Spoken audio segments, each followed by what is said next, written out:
No, all I do is sing. That's the only instrument that I play, other than for a little hand instrument called a cabasa or afouché. It's a gourd with beads around it, and it makes that sound. I really should learn some piano, and I started to as a youngster because my mother taught piano, but I never really followed through. Someday I think I'll do some study, enough to help me with my writing. Oh, that probably began years and years ago when I was very young with my younger brother. We have an older brother, two older brothers who are both interested in jazz and were jazz singers and had jazz groups and jazz quartets. And we would just imitate them in what they did, and I very quickly learned that a singer doesn't have to sing words all the time, but in imitating my older brother, who would say to my younger brother and I, sing this line, and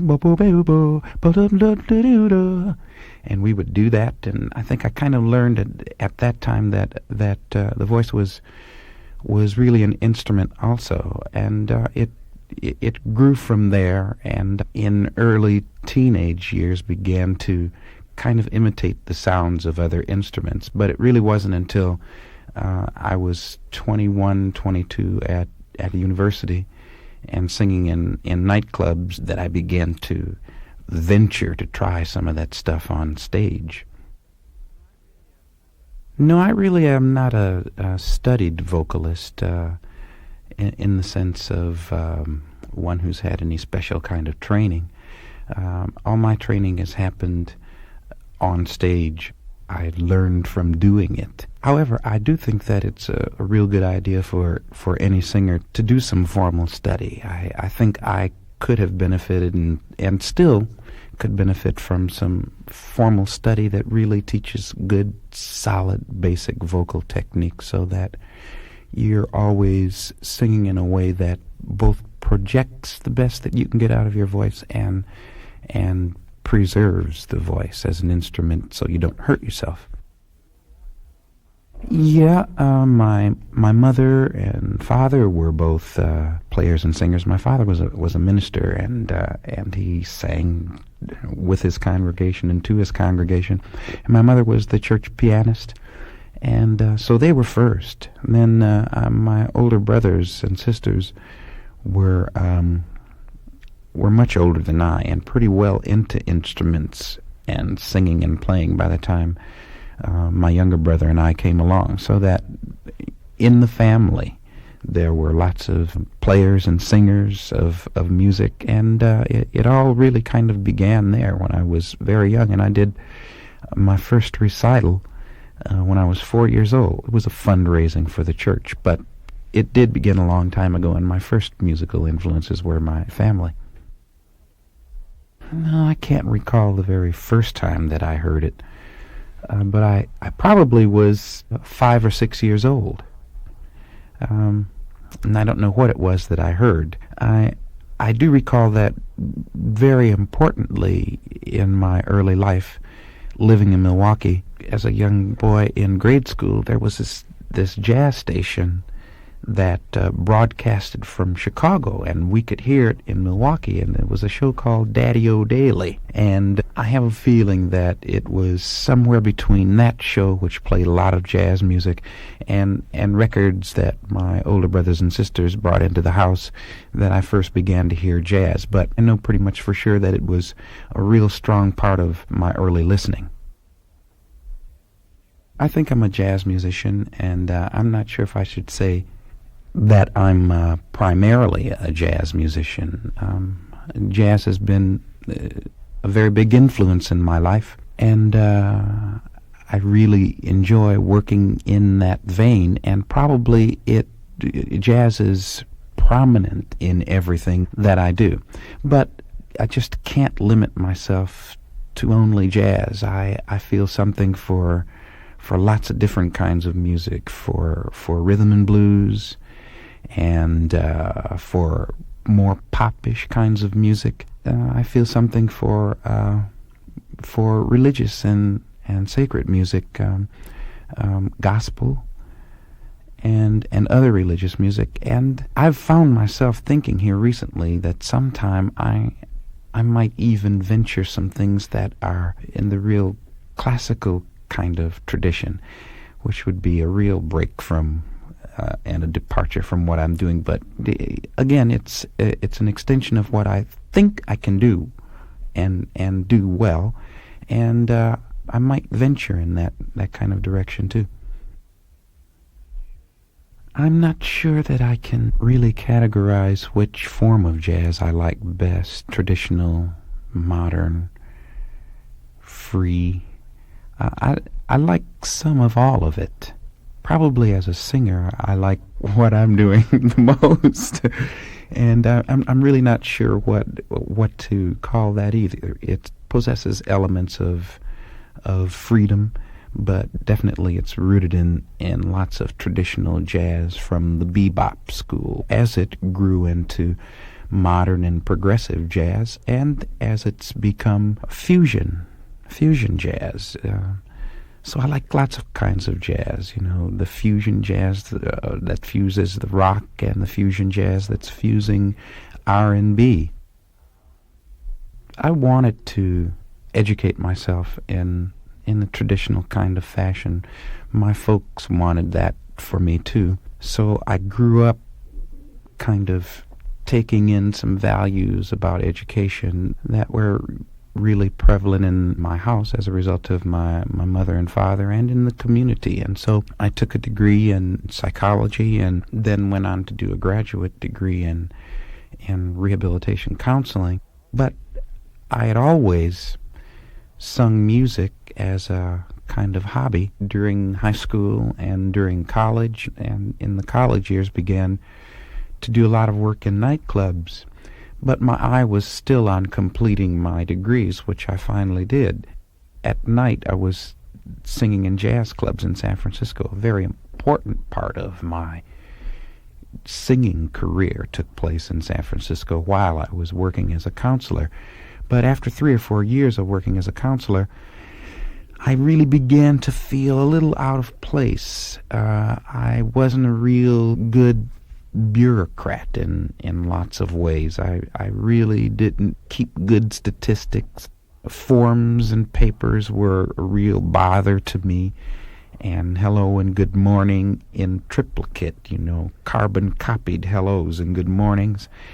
I got on real well with my clients, the people who came to the office to get help. I think I was able to relate to them very well, but I just didn't do well as an agency staff person, and my work suffered. So it was that thing going on in my life, and then also the fact that I was really doing well as a singer in San Francisco. At that time, you have to remember, in 65 and 66, San Francisco was having a heyday for music. It was really almost like the musical hub certainly of the United States, and maybe even the world. Out of San Francisco at that time came the Jefferson Airplane, Janis Joplin, Gracie Slick, and the Grateful Dead.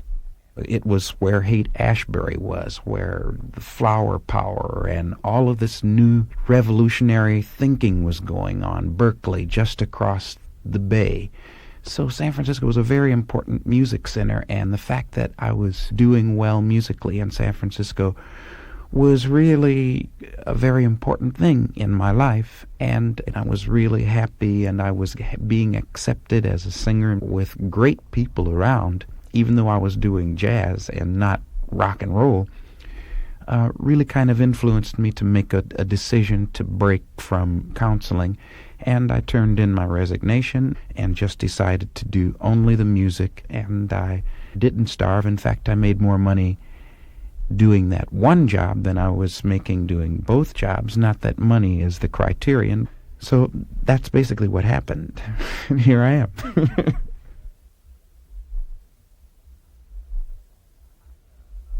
I love all aspects of the work that I'm involved in. I like the writing and the singing and the performing and the recording. I have been a performer longer than I've been a writer or recording artist, and probably I have more energy and emotion tied up in that thing called performing than I have in writing or recording. Those are relatively new for me. I've only been recording since 1975. I've been singing since 1945, 44, actually. I've really come to love the writing and the recording, that other creative process.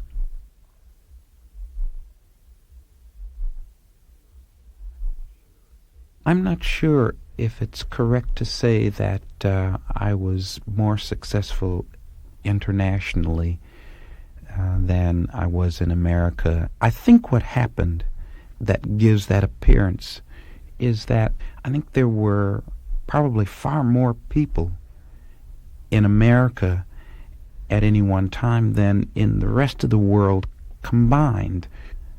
America is an immense music market, and there can be 1 million or so people interested in what you're doing, and you may not be having a national success. On the other hand, smaller numbers of people in other countries can give you a real national success in Germany or in France. And I think that's what was going on in my career for a long time, and now it's catching up in America.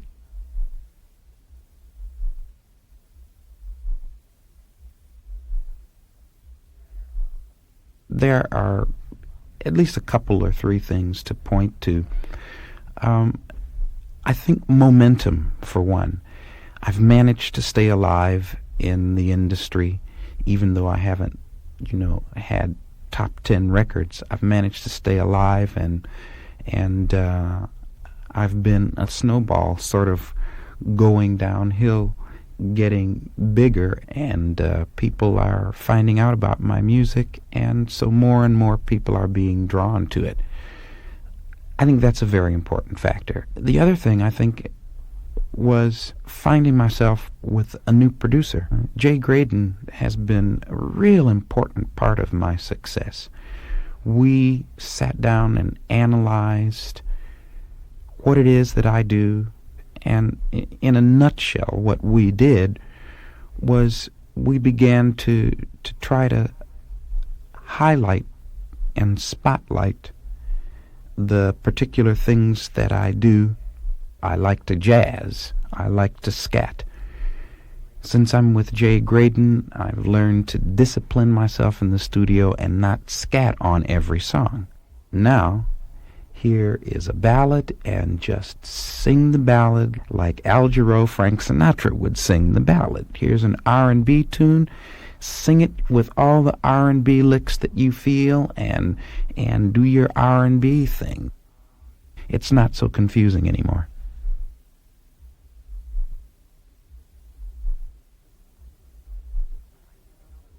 I did an album with Randy Crawford. It was a pet child of a producer that I used to work with named Tommy LaPuma.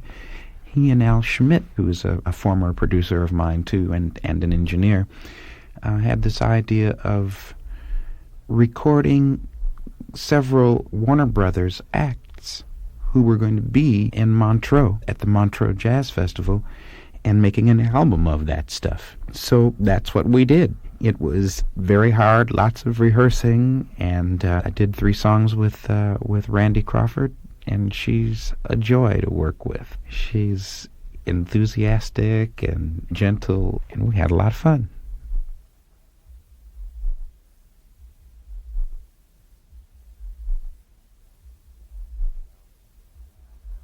On the last album, we did Spain and Teach Me Tonight.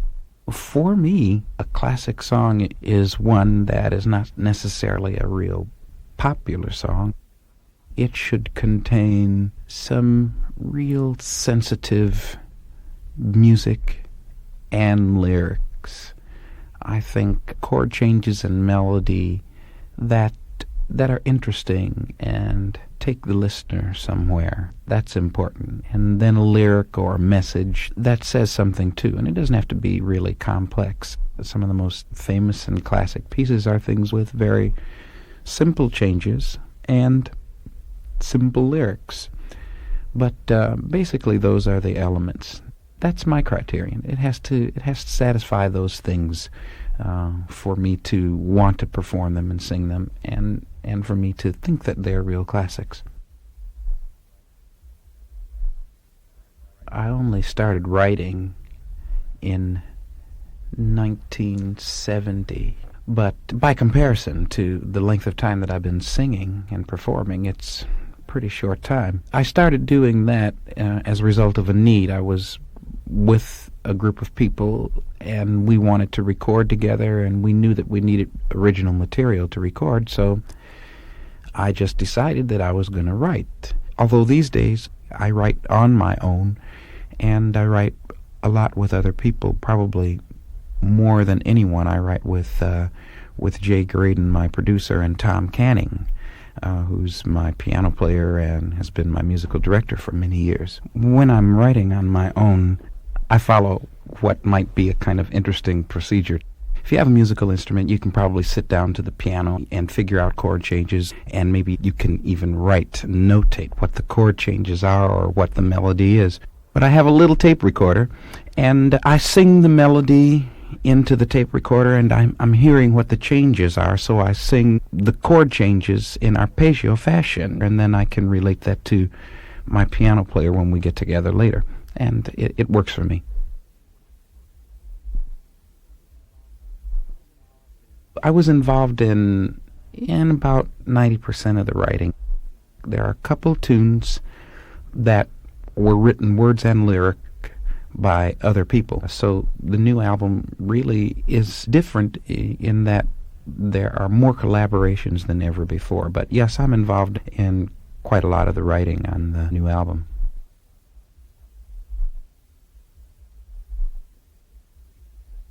People send tapes, but there's very little stuff that I take from the many hundreds of tapes that are submitted. I try to listen to all of the tapes.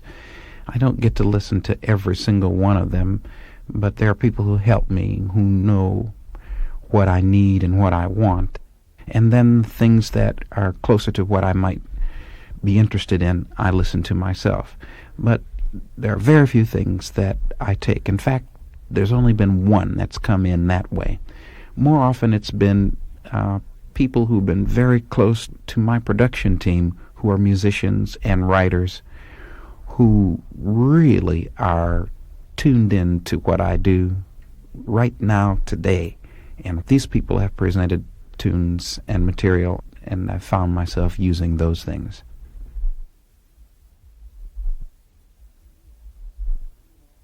My new album is going to have the title Jarreau. I don't know where we came up with that name. We thought it would be a catchy title. We recorded this album in Los Angeles, like the other albums, at Garden Rake Studios, which Jay Graydon built and operates. I really like this album. I'm excited about it. For lots of reasons. I think that we have a selection of tunes on here that have been really satisfying for me to perform, which is a very important thing for me to do, to perform material that feels good to me and to perform material that reaches lots of people. So I'm really anxious to see how this album is received. On this album, I used nearly the same rhythm section that's worked on previous albums, especially since I've been working with Jay Graydon. So we have Abe Laboriel on bass, and Steve Gadd played drums. On some of the things, Jeff Porcaro played drums, and Carlos Vega on one of the other tunes. And we used George Duke on piano, and David Foster, and Tom Canning, a horn section of 6 or 8 or 10 different people at different times, and synthesizer programmers and all kinds of things. our first single is going to be a tune called Good Morning, Mr. Radio. And it was a tune that David Foster and Jay Graydon wrote a few years ago and recorded on a Japanese release. And I heard the tune and liked it so much that I wanted to do a lyric for it. It's a very happy good morning song. In fact, we're going to animate it in cartoon fashion for video.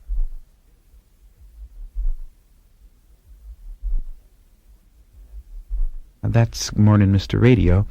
Then there's another tune was written by a guy named Mike Omardian, an incredible producer and musician and piano player and composer. And he wrote this funky little tune called Get My Boogie Down. And I did the lyric for it, and it's hot.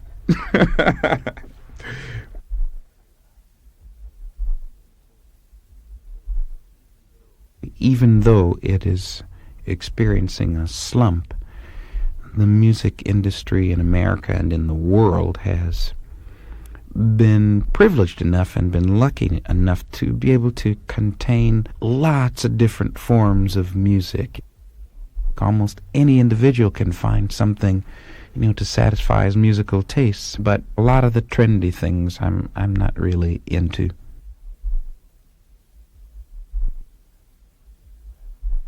I don't have a real big record collection myself, but I listen to the radio. I really listen more to the music going on inside of my head than anything. But I recently went out and purchased some things for someone else. I bought some things that I thought they would enjoy. The names happened to be Donna Summer and Stevie Wonder and Roberta Flack and Michael Jackson and Keith Jarrett. And I also bought an old Miles Davis album.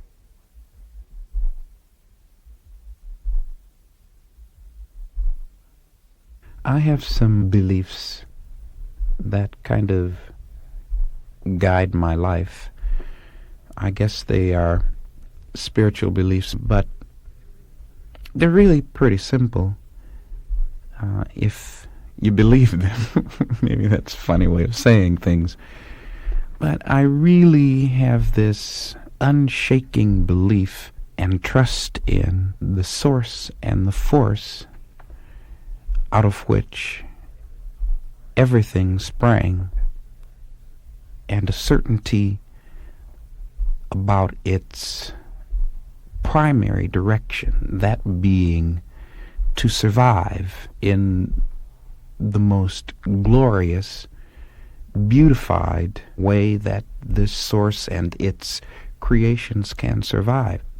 On the one hand, while I'm real concerned about this world and about our earth, I am certain about our continuing future.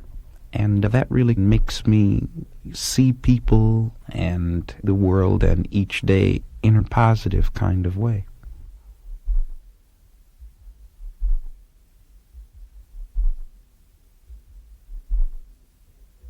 If there's any special message that I want to extend to my fans, it's probably that message that I was just trying to speak about a few moments ago. For anyone who has the time to seek out those beliefs and those philosophies and those religions, that's what it's all about, and that's what I want to talk about in my music and say to anyone who's listening to me in a bar or on record.